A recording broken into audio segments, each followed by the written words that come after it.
성경 말씀 봅니다. 말씀은 신명기 15장 1절에서 6절 말씀입니다.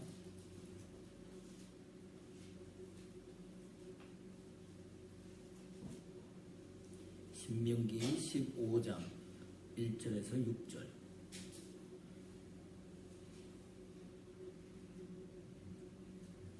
우리 한 절씩 교독합니다. 제가 먼저 봉독합니다. 신명기 15장 1절. 매 7년 끝에는 면제하라.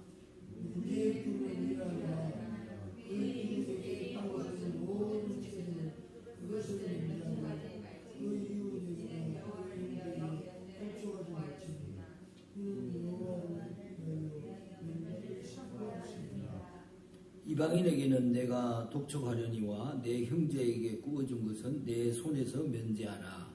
내가 만일 내 하나님 여호와의 말씀만 듣고 내가 오늘 너희에게 그 명령을 지키면 내 하나님 여호와께서 내게 이어 주신 땅에서 내가 반드시 복을 받으리니 너희에게 가난한 자가 없으리라.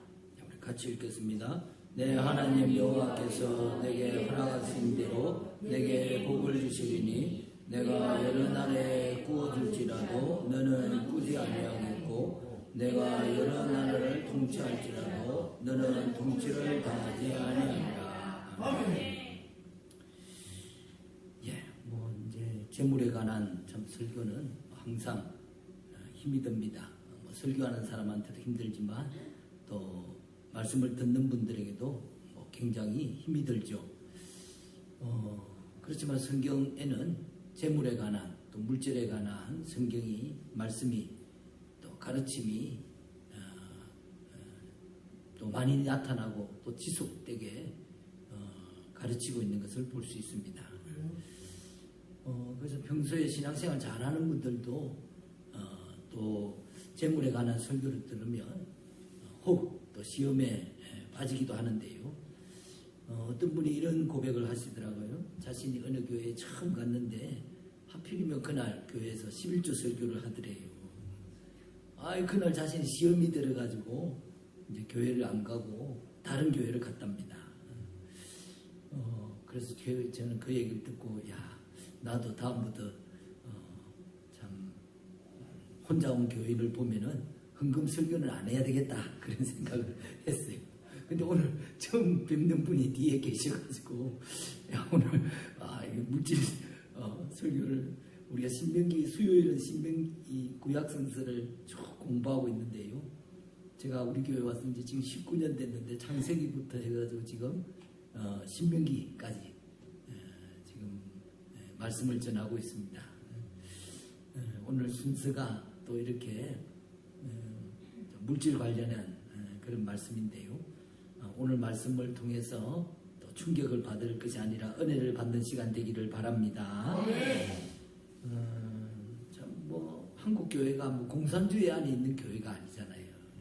자본주의 안에 있는 교회이기 때문에 이 참 물질이라는 문제를 떼놓고는 얘기할 수가 없는 것이죠. 또 물질이 없으면은 선교하기도 어렵고 구제하기도 어렵고 우리 학생들을 키우기도 어렵고 참 그것을 인정할 수밖에 없는데요. 자, 오늘 1절 말씀 보니까요. 우리 같이 한번 읽겠습니다. 매 7년 끝에는 면제하라. 이게 이제 면제하라 했는데 이게 어떤 면제냐 그러면 이제 안식년이 되면 매 7년에는 안식년이 되면은 땅을 다 쉬게 해야 되잖아요.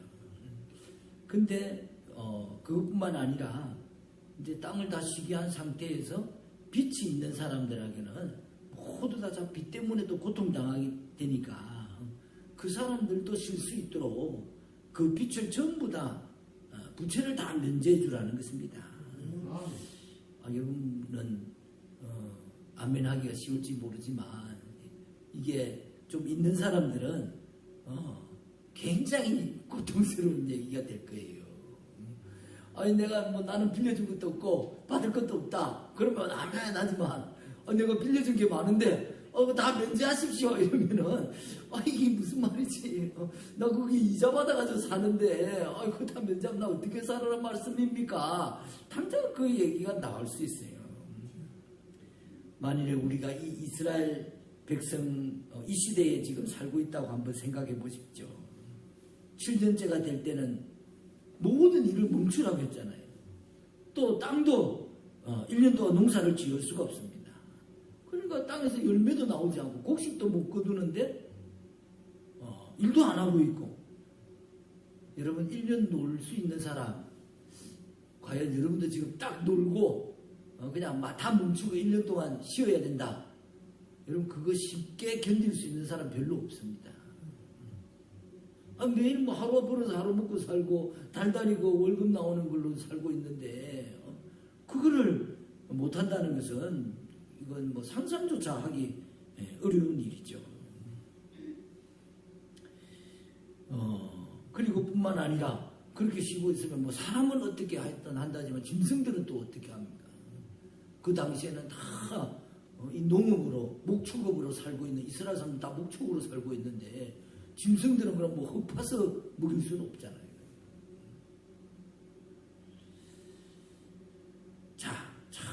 이 1년을 쉰다는 것이 또 빛을 탕감한다는 것, 여러분 말씀대로 한다는 것, 정말 하나님을 향한 절대적 신뢰가 없으면 불가능한 일입니다.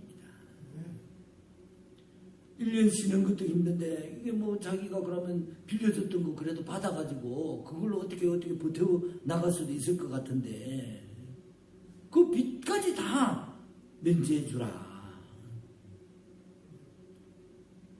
뭐 어떻게 보면 안식년에 사실은 다 힘든데 가난한 사람들이 더 힘들었을 것임에 분명합니다. 그런데 하나님은 자신이 먹을 것도 없는데 빚 갚을 능력이 없는 사람들에게 그 사람들의 빚을 면제해 주라.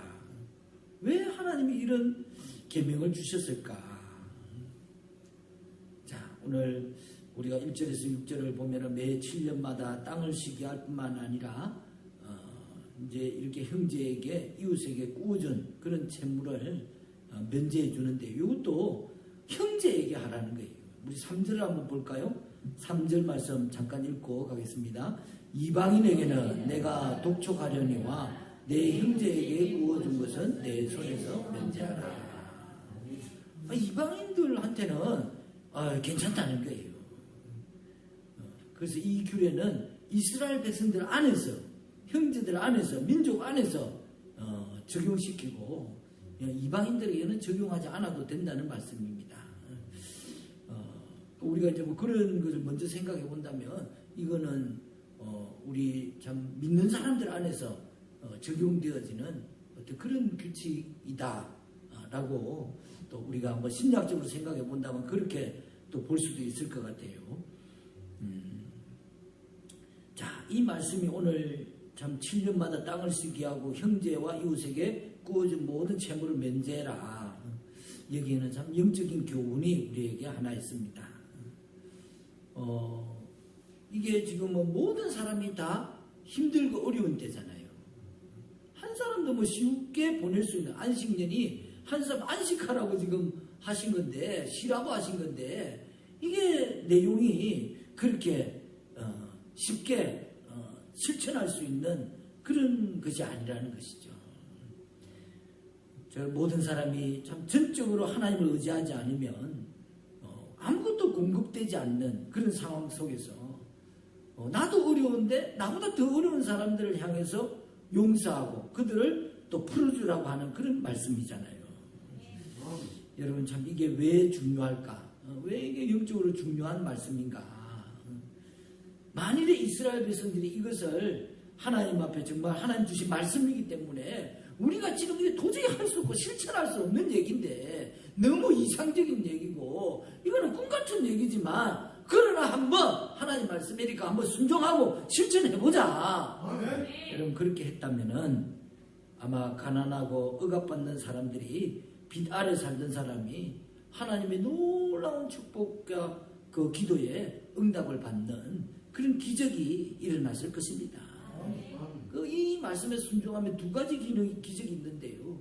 첫 번째 기적은 바로 이 가난한 사람들이 자기들이 막 어려우니까 하나님 앞에 얼마나 기도했겠어요. 하나님, 제가 이 빚을 갚을 수 있도록 일자리를 주시든지, 아니면 제가 뭐 어떻게 해서 조금씩이라도 이렇게 갚을 수 있도록 능력을 주십시오. 아니면 내가 지금 몸이 아파서 이 참 수입이 없는데 어떻게 하면 하나님 내 몸을 건강하게 해주셔서 이 수입을 주십시오. 막 얼마나 기도했겠어요. 이 빚을 제가 갚아야 됩니다. 여러분, 그럴 때 바로 그들에게 기도 응답이 일어난 거잖아요. 아니, 빚을 갚지 말라고 하네. 빚을 면제해 주네. 그들 입장에서 생각해 본다면 이거는 정말 복음이죠, 복음. 자기 삶의 형편이 바뀌는 거고, 빚에 매달 뭐 쪼달려 있다가 거기서 자유함을 얻는다는 것은 뭐 말 그대로 축복이고 기적인 것이죠. 이 사람들이 그보다 더 큰 기적은 없습니다. 바로 이 말씀을 실천한다면 이런 참 기적이 이스라엘 공동체 안에 일어나게 되는 것이죠. 그래서 하나님 말씀을 절대적으로 신뢰하고 믿고 행한다면은 우리 자신이 바로 다른 사람의 기도 응답의 통로가 되는 것이죠.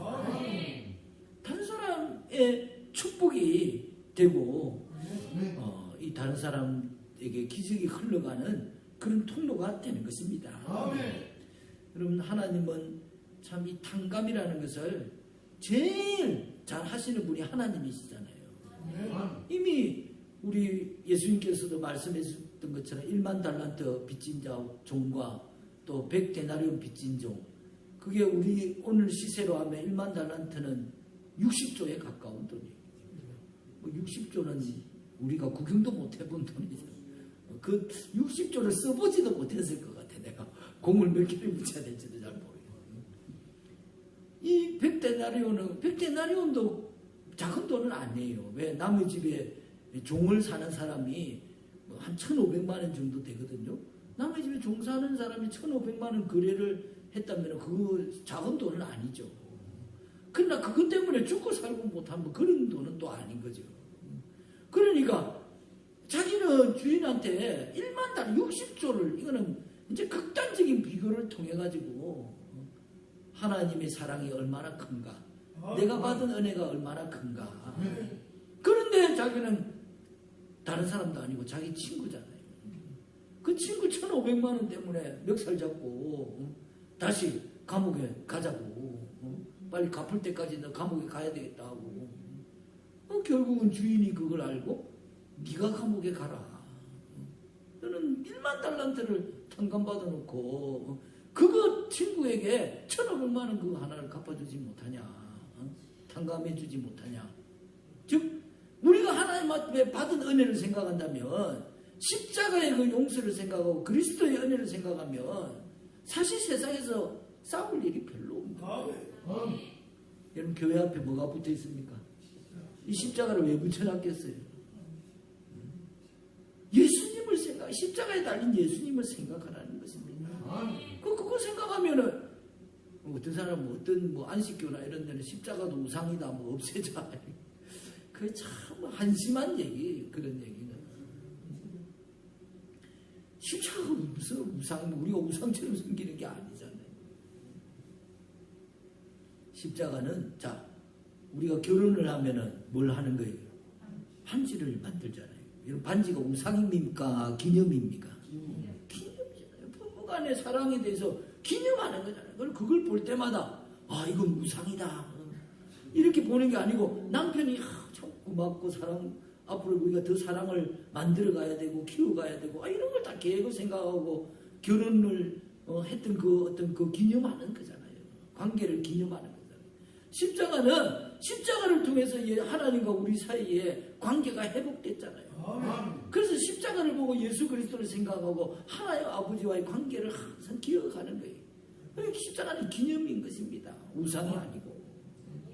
그런데 이 십자가를 교회 앞에 세워놓은 이유는 이걸 보고 내가 받은 은혜를 생각하라는 거예요. 내가 얼마나 탕감받았느냐. 십자가를 볼 때마다 내가 탕감받은 걸 생각하면 여러분, 형제에게 미울 일이 있습니까? 없습니까? 싸울 일이 있습니까? 없습니까?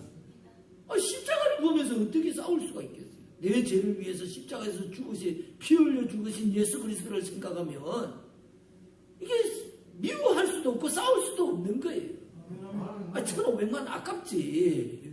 그러나 1만 달란트를 생각하면은 그거 가지고 내가 뭐라고 할 계제가 안 되는 것이죠. 그래서 십자가를 보면, 그런데도 교회 안에서 잘 미워하고 잘 싸우고 뭐 회의하다가도, 우리 교회는 전혀 그런 일이 없지만 많은 교회들이 보면 막 회의하다가 막 자기 의견 안 맞다고 싸우잖아요. 십자가 앞에서는 그렇게 할 수가 없는 것입니다. 십자가를 세운 이유가 그렇게 하지 말라고 세우는 것입니다. 십자가 앞에서 어떻게 그 1만 달란트를 탕감받은 은혜, 생명을, 영원한 생명을 주신 그 은혜를 생각하면 다 어떤 것도 다 시시한 것입니다. 어떠한 것도 용서할 수밖에 없는 거예요. 자, 그래서 하나님은 이미 우리에게 탕감에 대해서 다 가르쳐 주셨어요. 말씀을 통해서. 말씀만 하실 뿐만 아니라 자기 아들을 대신 내줬잖아요. 우리 죄를 탕감하기 위해서. 그리고 예수 그리스도는 거기에 순종해서 자기 목숨을 십자가에 내어놓으셨지 않습니까? 자, 그래서 참 오늘 이 말씀, 탕감의 말씀, 참 쉽지 않은 얘기지만, 그러나 우리 안에 어떤 영적인 도전이 일어났으면 참 좋겠습니다. 이게 첫 번째 기적이에요. 우리가 하나님의 말씀에 순종하면 이 가난한 사람들이, 도무지 살 도리가 없던 사람들이 하나님의 그 축복의 통로, 나를 통해서 그 비탄감을 받고 축복의 기도의 응답이 되고 회복되는, 삶이 회복되는 역사가, 기적이 일어난다는 것이죠. 그 두 번째 기적은 뭡니까? 우리 6절 한번 읽어볼까요? 6절 같이 읽겠습니다. 5절, 6절, 4절부터네요. 4절부터 6절까지 같이 읽겠습니다. 내가 만일 내 하나님 여호와의 말씀만 듣고 내가 오늘 내게 내리는 그 명령을 다 지켜 행하면 내 하나님 여호와께서 내게 기업으로 주신 땅에서 내가 반드시 복을 받으리니 너희 중에 가난한 자가 없으리라. 내 하나님 여호와께서 내게 허락하신 대로 내게 복을 주시리니 내가 여러 나라에 꾸어줄지라도 너는 꾸지 아니하겠고 내가 여러 나라를 통치할지라도 너는 통치를 당하지 아니하리라. 예, 참 결국 말씀대로 인색하지 말고 정말 순간순간 우리가 뭐 큰 나눔을 하지 못해도 여러분 교회 안에서 정말 내 주머니를 털어서 얼마든지 참 또 불우한 또 불쌍한 교우들을 돌봐주기도 하고 오른손이 하는 일을 왼손이 모르게 작은 일로 얼마든지 섬길 수 있잖아요. 여러분 그럴 때 하나님께서 그걸 보신다는 거예요. 그리고 복을 부어 주신다는 것입니다. 자, 어떤 복이냐? 첫 번째로 보니까요. 내가 여러 나라에 꾸어줄지라도 너는 꾸지 아니한다는 것입니다. 여러분 우리가 남한테 꿀 일이 없다는 거, 여러분 이거 참 큰 복입니다. 그렇잖아요. 내가 뭐 급하게 어디 뭘 해야 되는데 제법 큰 돈이 들어가는데 그걸 어디 대출 안 받고 꾸지 않고 척척 할 수 있다? 복입니까? 아닙니까? 복이죠. 여러분 뭘 하는데 요즘 세상 사람들이 대출 안 끼고 뭘 어떻게 합니까? 집을 하나 사도 다 대출을 끼고 하는 거예요. 그런데 하나님 주시는 복은 꾸지 않고 할 수 있다는 거예요. 이게 참 어떤 사람에게 다른 사람의 면제해주고 다른 사람을 섬기고 다른 사람을 도우고 불쌍한 형제들을 돌보고 하는 그 사람을 하나님이 보시고 이렇게 물질로 갚아주신다는 것입니다. 여러분 가난한 자에게 구워주는 것은 하나님께 구워주는 것과 같다고 그랬어요. 그건 뭡니까? 하나님께서 갚으신다는 거잖아요. 여러분 가난한 자에게 구워주면 내가 받을 게 없어요. 여러분 대접도 내가 대접받고자 하는 대로 먼저 남을 대접하라고 그랬잖아요. 그거는 이 대접은 내가 뭐 기브앤테이크 뭘 대접했으니까 이 사람은 나한테 뭐 갚겠지, 이런 대접이 아닙니다. 하나님께 대접을, 이렇게 내가 기도 응답을 받고 싶고 하나님께 축복을 받고 싶고 하나님께 대접을 받고 싶으면 내가 먼저 다른 사람을 대접하라는 거예요.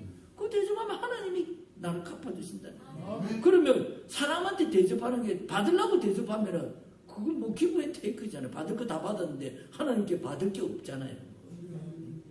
그러니까 우리가 대접하는 건 나한테 돌려주지 못할 사람한테 대접하는 것입니다. 저분한테는 뭐 돌려주봤자, 해줘봤자 받을 게 없는데, 계산하면은 하나님께도 받을 게 없죠. 그러나 내가 대접하고 도무지 받을 게 없는 사람한테 일부러 찾아서 대접하는 거예요. 우리는 하나님께 받기를, 왜? 하나님께 받기를 원하는 거잖아요. 자, 이게 기독교의 또 그리스도인의 축복의 원리입니다.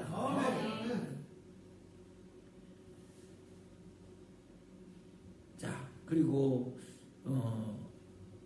우리가 세상에 살아갈 때에 이렇게 꾸지 않도록 하나님이 모든 걸 동원해서 도와주신다는 거, 여러분 참 우리 가정생활 속에 또 우리 교회 속에 이 원리가 이루어지기를 간절히 원합니다. 그리고 또 여러 나라를 통치하게 된다고 또 약속해 주셨어요. 자, 이것은 하나님이 우리를 높여주신다는 거죠. 통치자의 자리에 간다는 것은 높여주신다는 거예요. 그러니까 참 이게 얼마나 수지 맞는 일입니까? 내가 다른 사람을 도와서 그 사람은 또 참 그 축복의 통로, 내가 축복의 통로가 되기도 하고, 또 그분의 삶이 변하고 문제가 해결되기도 하고, 나도 하나님이 갚아주셔가지고 하나님이 다 점점 높여주시고 또 물질에 어려움이 없도록 만들어주시고, 이 축복의 원리에 대한 믿음이 있으면 이거는 안 할 수가 없는 일인 거예요. 이게 믿음이 있으면 이게 다 좋아지는 것이구나, 하나님이 합하여 선을 이루시는 것이 바로 이런 말씀이구나 하는 것을 알게 되는 것이죠. 자, 그런데요, 우리는 이 4절 5절 아까 읽었을 텐데요, 여기서 참 어떤 불일치를 우리가 볼 수가 있습니다. 왜냐하면 5절 말씀에 너희가 이 말씀을 지키면 가난한 자가 없을 것이라 그렇게 약속을 해주셨는데요, 그렇지만 또 가난한 자들이 있다는 거잖아요. 그래서 그 가난한 자들에게 또 구워주고 면제해주고 하는 일들을 계속해야 된다. 그러니까 이게 뭐가 조금 앞뒤가 안 맞는 말씀이 아닌가. 그런데 왜 하나님께서 이런 말씀을 하셨는가? 결국 이스라엘 백성들이 이 말씀을 순종하지 않을 거라는 걸 잘 아셨어요. 이 말씀을 믿고 순종하면 틀림없이 너희 안에 가난한 자가 없을 것인데, 그런데 실제로 이스라엘 백성들이 안식년을 지켰을까요? 안 지켰을까요? 안 지켰습니다. 역사적으로 한 번도 전민족적으로 안식년 지킨 적이 없어요.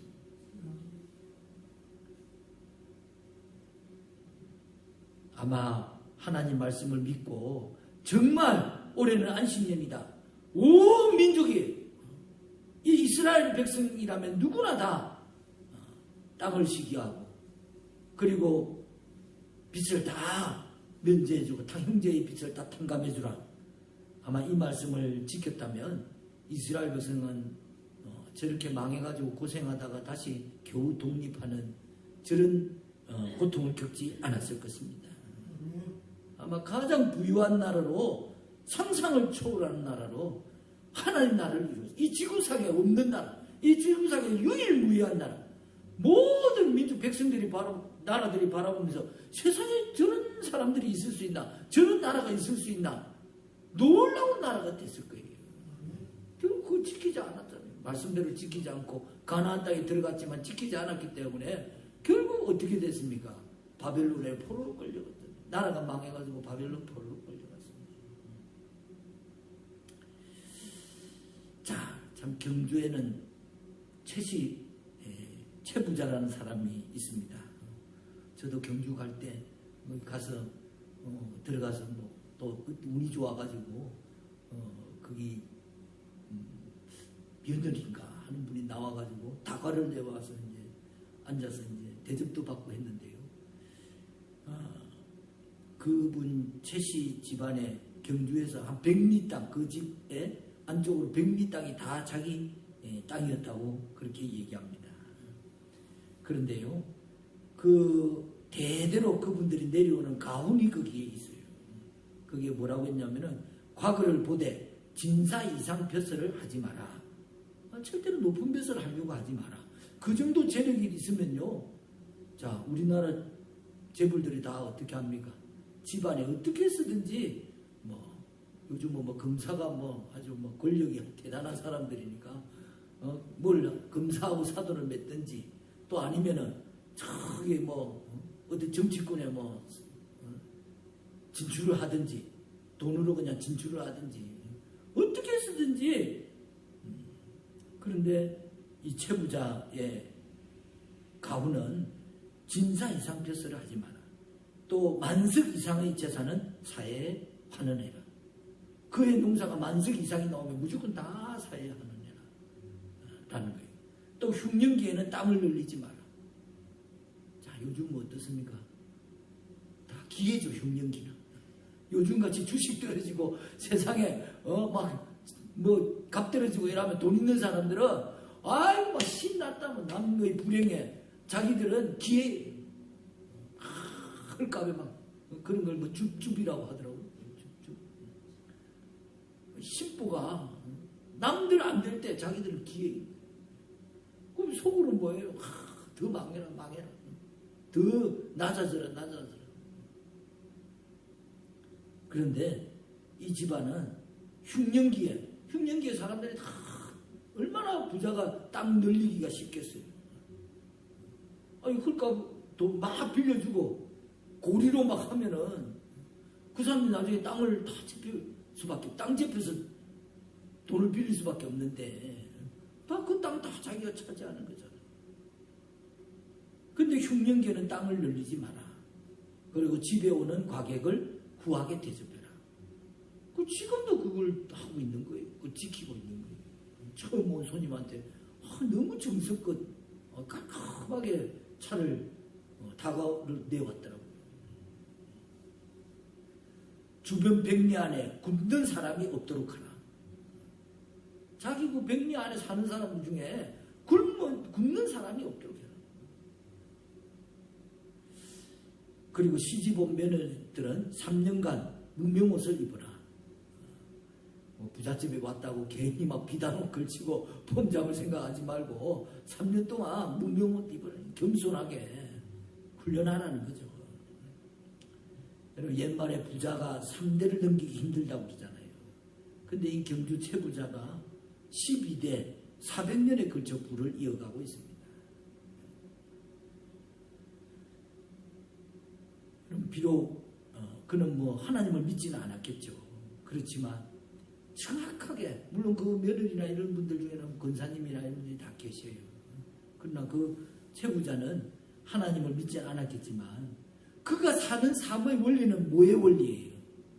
성경의 원리. 하나님이 주신 말씀의 원리를 살고 있는 것입니다. 말씀대로 살고 있는 거예요. 그리고 그 원리를 후손들에게 전수했어요. 그리고 그 가문이 12대 400년 동안 계속 그 불을, 그렇게 하면은 뭐가 재산 깎아먹고 점점 갈수록 12대 동안 내려오는 동안에 재산이 줄어야 되는데 계속 그 불을 유지하고 있는 거예요. 자, 그런 찬양 보은성도 있잖아요. 쓰고 빌려주면 풍성해져. 하나님의 것은 세상은 다 엉켜주려 하고 뭘 가두고 있어야지 부해진다고 생각하는데 하나님 것은 쓰고 빌려주고 나누면서 풍성해진다는 거예요. 아멘. 이게 참 원리가 다른 것이죠. 세상은 이해할 수 없는 그런 원리지만 우리 그리스도인은 그래도 말씀을 좀 읽었다 하면 안다 하면 그 원리를 이해할 수 있잖아요. 내가 실천은 못할지라도 그 원리는 이렇게 해서 이게 참 복을 받고 이렇게 하나님께서 우리를 축복해 주시는구나.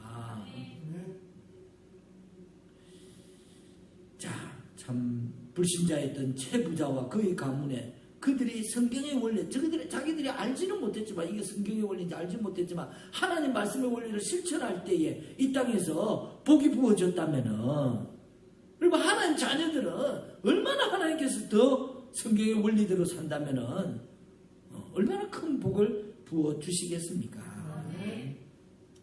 그럼 우리 교회도 사실은 뭐 물질적으로 참 어렵지만은 해외와 또 국내의 어려운 교회에 또 선교원금을 계속 보냅니다.